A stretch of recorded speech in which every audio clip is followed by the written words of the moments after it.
The night was heavy with silence when the poor farmer led his tired horse across the open plain, unaware that each step carried him deeper into land that was not his own. The soil beneath his boots was sacred, guarded by traditions older than any fence or boundary line. Yet desperation had driven him forward. His crops had failed, his family went hungry, and the promise of water on the other side seemed worth the risk. In the West, hunger often spoke louder than caution, and men learned that survival could cost more than they imagined. The moonlight cast long shadows across the land, illuminating markers he did not understand. Stones arranged with purpose, feathers tied to branches swaying in the night wind. To him, they were nothing but strange ornaments, yet to others they were prayers, symbols, and warnings. The farmer pressed on, his heart pounding not from reverence, but from fear of being caught.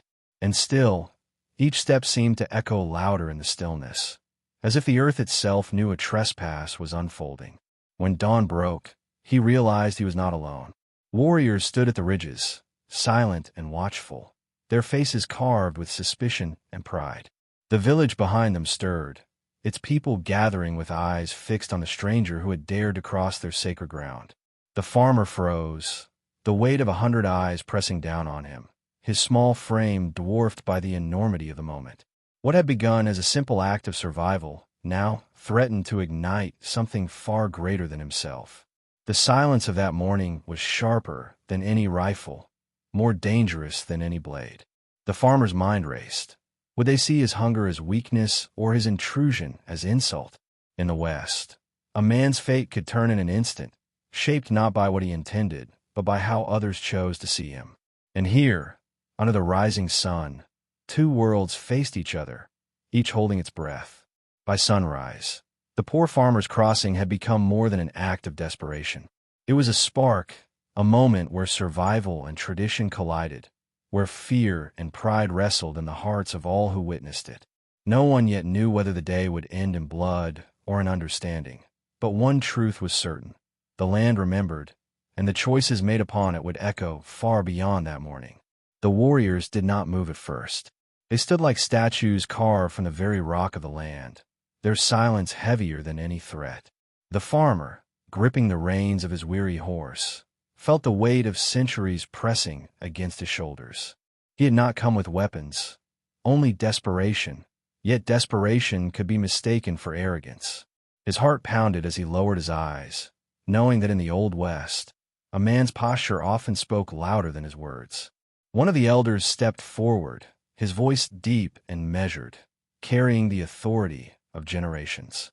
He asked the farmer why he had crossed, his words not shouted but steady, like a river that carved through stone. The farmer, trembling, spoke the truth of failed harvests, of starving children, of the promise of water that had led him blindly into forbidden ground. He expected mockery or anger, but instead he saw something more dangerous: contemplation.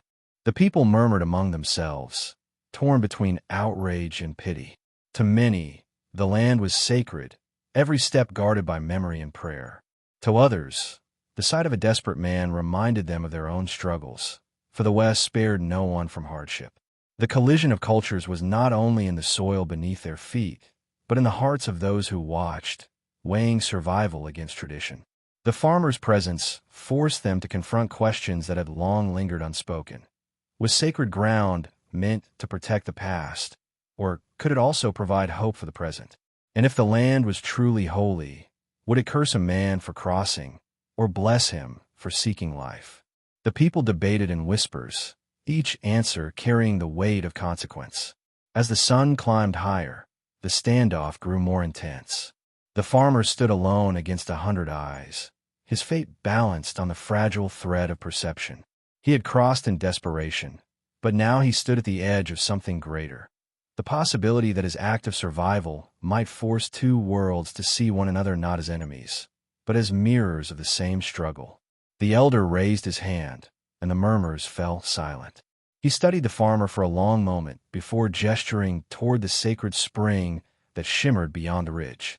"You seek water," he said, "but water here is not only for the body. It is spirit, it is memory, it is the blood of our ancestors. To take from it without permission is to wound us." His words struck the farmer like a hammer, and he felt shame burn in his chest. But before anger could harden the moment, a woman from the village stepped forward. She carried a clay jar, filled it at the spring, and placed it gently at the farmer's feet. Her gesture stunned everyone, for it was not defiance, but mercy. The farmer's eyes filled with tears as he clutched the jar, his cracked lips trembling. In that instant, the collision of cultures shifted. What had begun as confrontation turned into a fragile exchange of humanity. Some of the warriors grumbled, their pride wounded. They saw mercy as weakness, and weakness as danger. Yet others nodded in quiet agreement, remembering their own hungers, their own nights staring at empty bowls. The farmer's suffering was not foreign. It was only wrapped in a different skin, carried from a different path. The line between stranger and kin grew thinner with each passing heartbeat. The farmer bowed deeply, pressing his forehead to the earth. He had no words strong enough to repay the kindness, so he offered the only thing he had: respect. The crowd watched in silence as he humbled himself before the sacred ground, his posture carrying the weight of his gratitude. For the first time, the people saw not a trespasser, but a man broken by hardship, bound to them by the same relentless struggle against the West. By midday, the confrontation had transformed into something unexpected. The farmer had crossed sacred land out of desperation, but in doing so, he had forced both sides to glimpse the truth. Survival was not the burden of one people, but of all who live beneath the same unforgiving sky. And in that truth lay the seed of something neither side had anticipated: the possibility that the sacred could be shared without being diminished. As the farmer lifted the jar to his lips, the water felt heavier than any weight he had ever carried. It was not just relief from thirst. It was the taste of mercy, of survival offered where he had expected only punishment. The villagers watched in silence, their gazes shifting from suspicion to reflection. What began as an intrusion now stood as a moment that neither side could erase. The line between outsider and brother had blurred. In the West, such moments were rare, and they always came with a price. The elder broke the silence again, his voice measured but firm. "Water was given today," he said, "but tomorrow, how will you repay it?" His question was not cruel but piercing, a reminder that survival was not only about taking, but also about giving. The farmer felt the weight of his words sink deep into his chest. He had nothing, no gold, no cattle, no power. Yet he understood that in this land, debts were measured not in wealth, but in honor.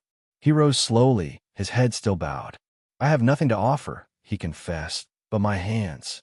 Let me work your fields, mend your fences, guard your fires. Let me repay not with what I own, but with what I can do." The words tumbled out with desperation, yet they struck with honesty, the kind of honesty that no man rehearses. For in the West, a man's word was often the last piece of currency he could give. The villagers murmured again, this time less divided. Some scoffed, unwilling to trust him so quickly. Others nodded, recognizing the strength and humility.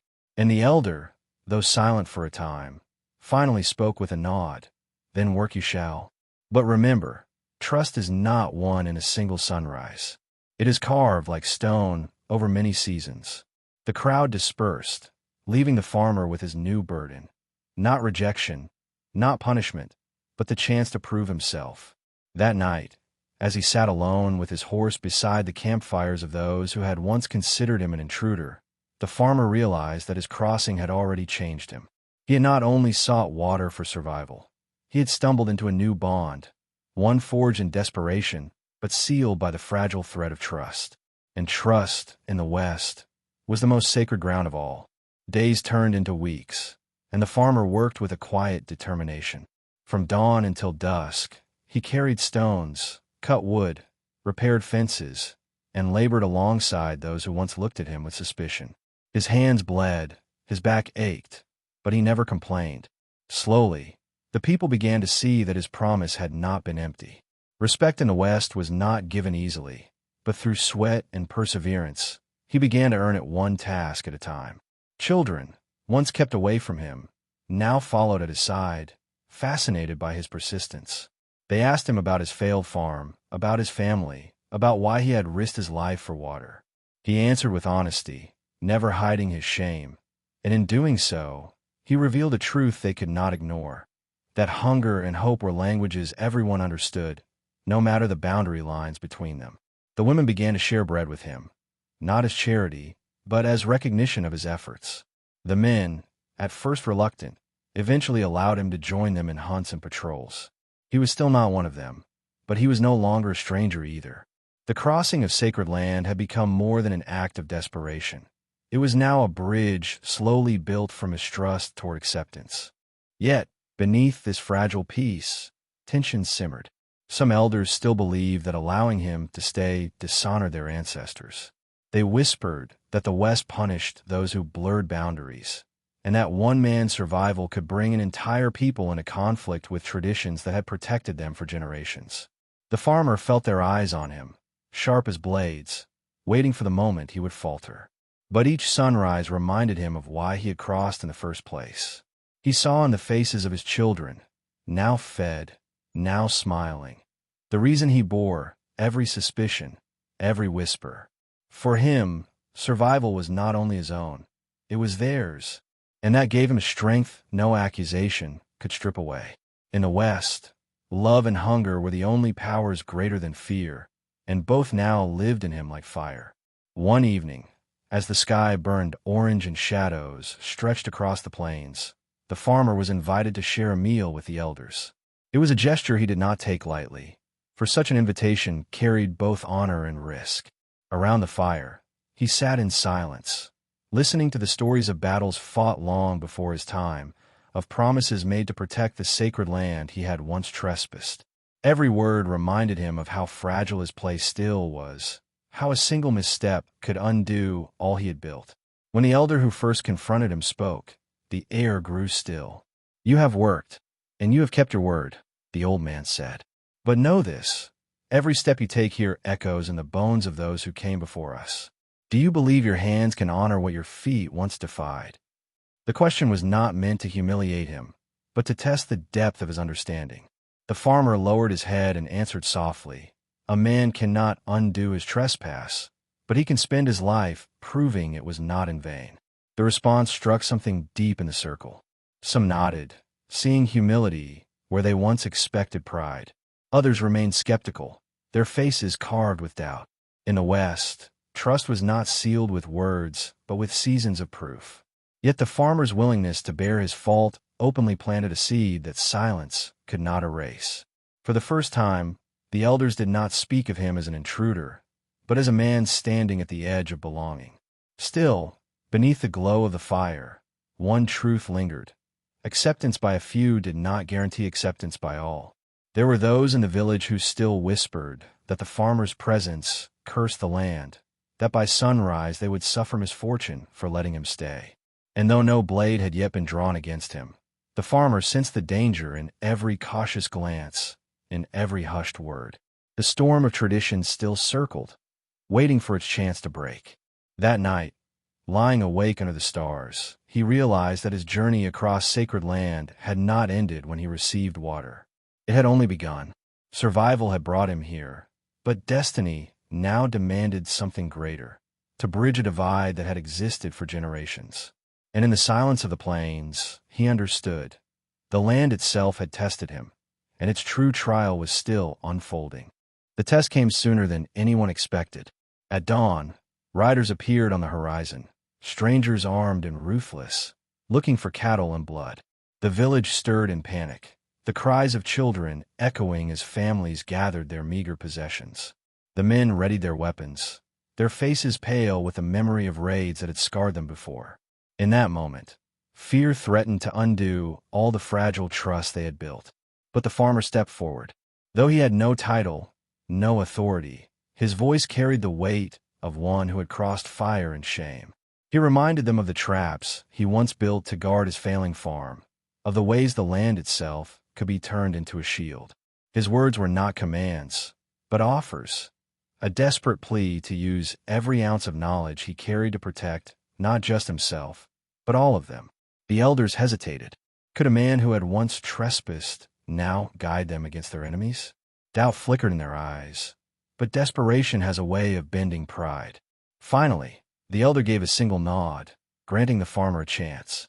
And so, with urgency burning in his chest, the farmer began to direct them, reinforcing barricades, hiding families in caves, scattering stones across the paths where horses would stumble. As the riders closed in, the farmer stood at the front, his hands trembling, but his resolve unshaken. He was not a warrior, but he carried the fire of a man with nothing left to lose. And when the first rifle cracked across the morning air, he moved not as a trespasser, not as an outsider, but as one of them. By sunrise, cultures no longer stood apart. They fought side by side, bound not by blood or tradition, but by survival itself. And in that collision of desperation and courage, something new was born, a bond carved not in sacred soil, but in sacrifice shared beneath the rising sun. The battle raged as dust and smoke swallowed the village. Horses screamed, rifles cracked, and voices rose in a chorus of survival. The farmer, though untrained, fought with the fury of a man defending more than himself. He remembered every hungry night, every silent prayer for his children, and he poured it into each desperate action. Where others faltered, he steadied them. Where fear took hold, he shouted courage into the air. His scars were not on his skin, but in his soul, and that morning he let them burn like fire. The villagers began to see him differently.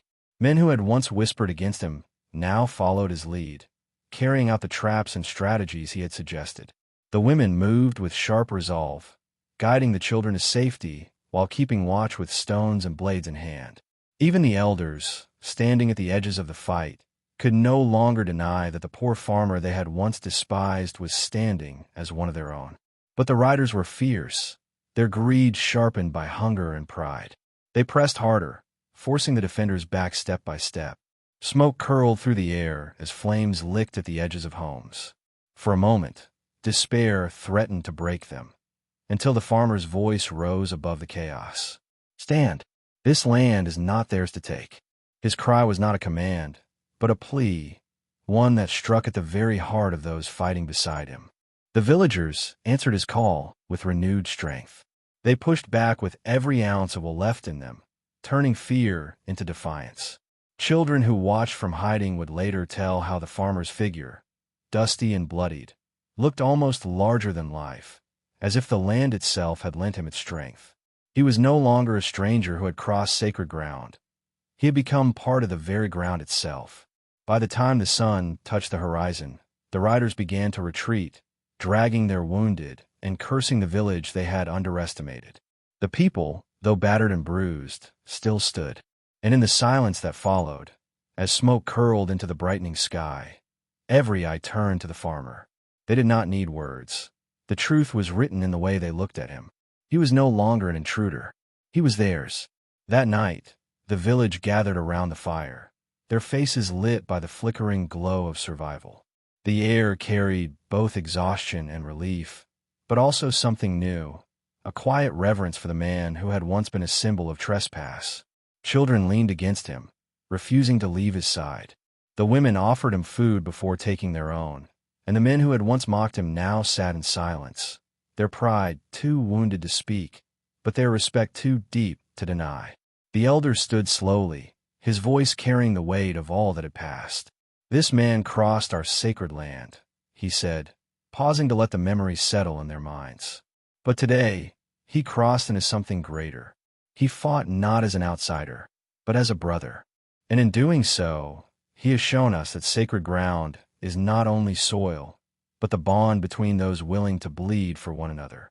His words broke through the night like a prayer, and the people bowed their heads in agreement. For the farmer, the moment was overwhelming.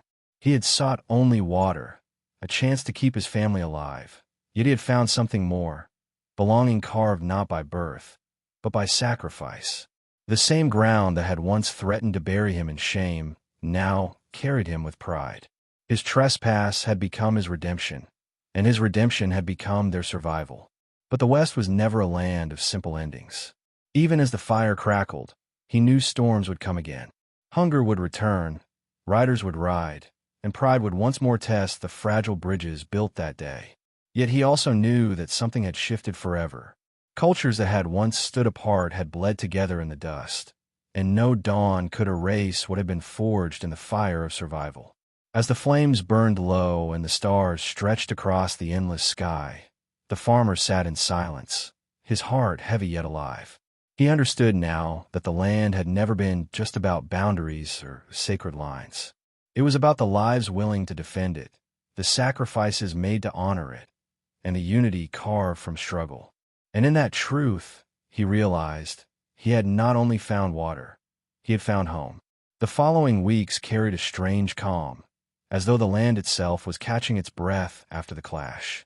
The farmer rose each morning to work alongside the people, no longer watched with suspicion, but greeted with nods of recognition. Where once whispers of doubt trailed behind him, now children ran ahead, shouting his name as though he had always been part of them. The collision of cultures had not erased their differences, but it had given them something stronger: shared survival. And survival, in the West, was the most unbreakable bond. The elders gathered more frequently, their conversations taking on a new tone. No longer did they speak only of keeping strangers out, but of how to shape the future with new hands among them. Some still carried unease, unwilling to abandon traditions so easily, but even they could not deny the truth carved into the soil. When the riders came, it was not pride that saved them, but unity. And that unity had been sparked by the man who once crossed their sacred land in desperation. The farmer, humbled by their acceptance, never tried to claim leadership. Instead, he continued to prove himself in small acts, mending tools, teaching children the resilience of the earth, standing watch when others slept. He knew trust was not a prize won once, but a fire that needed tending each day. And though his body grew weary, his spirit carried him, fueled by the knowledge that he was no longer walking alone. Yet not all wounds healed quietly. Some of the men still struggled with the weight of pride, their silence thick whenever his name was spoken. They had been born into a world where strength meant control, and the farmer's rise had shown them another path, one where strength came from humility. That truth unsettled them, for it forced them to confront their own weakness. And in the West, unhealed pride often smoldered into sparks of resentment. The widow who had offered him the first jar of water remained his closest ally. Their bond grew, not from romance, but from recognition. Two souls who knew the sting of mockery and the power of endurance. Together, they became symbols of a new chapter for the village, proof that scars and desperation, once despised, could be the very things that saved them all. By the time another season turned, the story of the farmer had already spread beyond the village. Traders told of a poor man who crossed sacred ground and turned enemies into kin, who brought peace not through conquest, but through sacrifice. Some towns listened with awe, while others scoffed, unwilling to believe that survival could come from humility. But the legend grew, carried on the wind like a seed, finding soil in distant hearts. Within the village, the farmer's presence became woven into their rituals. At gatherings, he was asked to speak of the night the riders came, not as a tale of his own triumph, but as a reminder that their survival had been a shared victory. Children sat wide-eyed, learning not just of courage but of humility, not just of strength but of unity. And slowly, the sacred ground he had once trespassed became a place where people remembered that even the desperate could bring blessing. The land itself seemed changed. Where the farmer once bowed his head in shame, he now walked with reverence, not as a conqueror, but as a caretaker. He planted where he had once taken, worked where he had once crossed, and in doing so, he turned his trespass into an offering. In the West, land remembered, and through his labor, he hoped to carve gratitude into its memory. But the greatest change was not in him, nor in the villagers, but in the bond they shared. The line between cultures had not vanished, but it had been redrawn, not as a wall, but as a bridge. They still honored their ancestors, still guarded their traditions, yet they also carried within them the truth that had been proven at sunrise. Survival was stronger when shared. And so, the poor farmer who had crossed sacred land became something neither side had expected. He was no longer just a trespasser or a beggar at the edge of desperation. He had become a reminder that even in the harshest corners of the West, when hunger and pride collide, It is not power that decides the future. It is the courage to see one another as human. And that, more than any boundary line, was the most sacred ground of all. In the end, the poor farmer's crossing was remembered not as a trespass, but as a turning point. What began as an act of desperation grew into a moment that redefined two worlds, forcing them to see each other not as rivals, but as reflections of the same struggle. His journey showed that the boundaries carved by men could be shifted when survival, humility, and courage met beneath the same sky. The scars of that encounter did not vanish, but they became threads woven into a larger story. The sacred land remained sacred, yet it also became a place of remembrance, not of division, but of unity forged in the face of fear. It proved that holiness is not diminished when shared. Instead, it gains new meaning, carrying the weight of those who fought and endured together. The farmer himself never claimed to be a hero. He remained what he had always been, a man of simple means, willing to bend his back to feed his family. Yet his name endured because of what his humility awakened in others. He became proof that greatness in the West was never born from riches or power, but from the courage to step forward when the world demanded silence. And so his story endures as a mirror to us all.